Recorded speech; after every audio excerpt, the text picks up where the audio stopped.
अस्सलाम वालेकुम। Welcome to my YouTube channel. मैं हूं सदीका। आप देख रहे हैं मेरा चैनल साउतुल कुरान सफवान।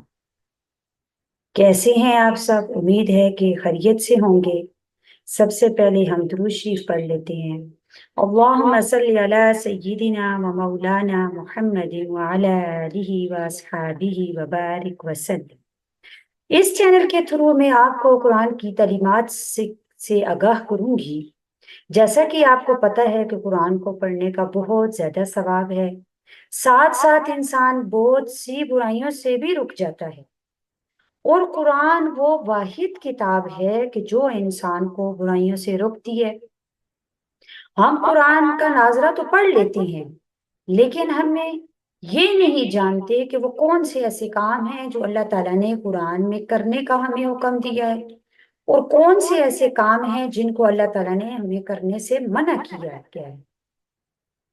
और ये चीज हम तभी जान सकते हैं कि जब हम कुरान का तर्जुमा और तफसीर पढ़ते हैं। अब हमें ये जानना जरूरी है कि कुरान के तर्जुमे से क्या मुराद है। कुरान पाक क्योंकि अरबी जबान में है, हमें अरबी जबान पर अबूर हासिल नहीं, हमें अरबी आती नहीं। तो एज बीइंग अ मुस्लिम हम पर ये लाजिम है कि हम कुरान को समझें, यानी कुरान को वर्ड टू वर्ड अंडरस्टैंड करें। अब सवाल ये पैदा होता है कि तफसीर से क्या मुराद है। बेसिकली तफसीर के माना है किसी चीज की वजाहत करना, और कुरान की तफसीर से मुराद ये है कि कुरान मजीद की गहराई में जाकर उसको मुकम्मल तौर पर स्टडी करना और उसको समझना।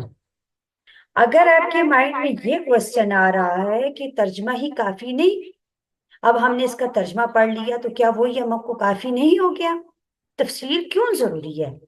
तो मैं इसकी आपको सिंपल सी एक मिसाल देती हूँ। फॉर एग्जाम्पल हम सूरह फील ले लेते हैं। बिस्मिल्लाहिर्रहमानिर्रहीम। अलम तरा कैफ फ़अल रब्बुका बिअस्हाबिल फील। क्या आपने देखा नहीं कि क्या मामला किया आपने आपके रब ने हाथी वालों के साथ। अलम यजअल कैदहुम फी तज़लील। क्या नहीं कर दिया अल्लाह ताला ने उनकी तदबीरों को बातिल। व अरसला अलैहिम तैरन अबाबील। भेजे उन पर परिंदे गोल के गोल। तरमीहिम बिहिजारतिम मिन सिज्जील। जो फेंकते थे उन पर पत्थर कंकर के। फजअलहुम कअस्फिन मअकूल। फिर कर दिया उन पत्थरों ने उनको खाया हुआ चारा। अब खाली ट्रांसलेशन से हमें यह मालूम नहीं कि परिंदों ने हमला क्यों किया था, हाथियों की आर्मी किधर को जा रही थी। और ये हमें तब ही पता चलेगा कि जब हम इसकी बैक स्टोरी को स्टडी करेंगे।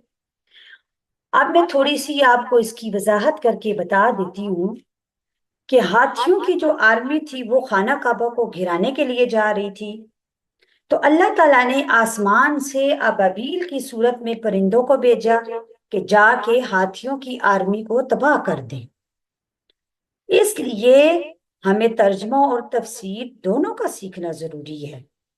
तभी हम एक मुकम्मल और अच्छे मुसलमान बन सकेंगे और अपनी जिंदगी को अल्लाह के हुक्म के मुताबिक ढाल सकेंगे। उम्मीद है कि आपको वीडियो अच्छी लगी होगी। साथ साथ आपको ये बात भी समझ आ गई होगी कि कुरान पाक का तर्जमा और तफसीर क्यों जरूरी है। अल्लाह ताला से दुआ है कि अल्लाह ताला हम सबको कुरान को समझने, इस पर अमल करने की तौफीक अता फरमाए।